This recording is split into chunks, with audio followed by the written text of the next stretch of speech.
Kim Kardashian has addressed past allegations of blackfishing when wearing her hair in braids and cornrows. Kardashian, 41, speaking with playwright Jeremy O. Harris in an extensive interview for ID magazine, said she would never do anything to appropriate any culture in her style, which is sometimes influenced by her oldest daughter, North, 8, who is biracial.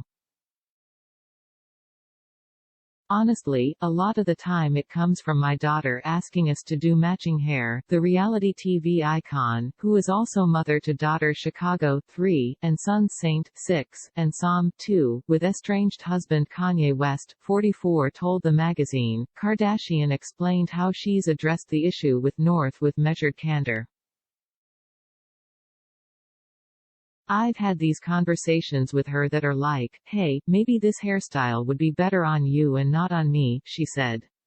But I also want her to feel that I can do a hairstyle with her and not make it that big of a deal either if that's something that she's really asking for, and really wants. Kardashian pointed out her own cultural background, noting that there's also a history of braiding hair in Armenia, and people forget that I am Armenian as well. In the chat with the publication, Kardashian said she has definitely learned over time, and tried to pass that culture of learning onto her kids too. The fashion mogul appeared on the cover of ID's The Out of the Blue issue, created in co-collaboration with Tiffany Co., as she showed off her famous curves in a clinging black Skims sculpting bodysuit and Tiffany's jewelry. She touched on several subjects including her Saturday Night Live hosting gig back in October, when she cracked jokes about some of her famous relatives. Kim talked about how unkind she was to her nearest and dearest while hosting the show, as she insisted that they all have a sense of humor about themselves and their family unit as a whole.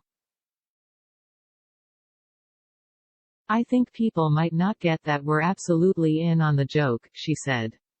We always have been. It is what it is. I especially couldn't really give AF*** what anyone ever says and thinks. And so, I was just like, listen, if I'm going to do this, I want you guys to know we're in on this. This is what we talk about when we're at home. We have a sense of humor. We roast each other as a family all day long. None of us are sensitive to it. Kim went on to insist that showing off her sense of humor was the real her, and she felt like the gig was a way to showcase that.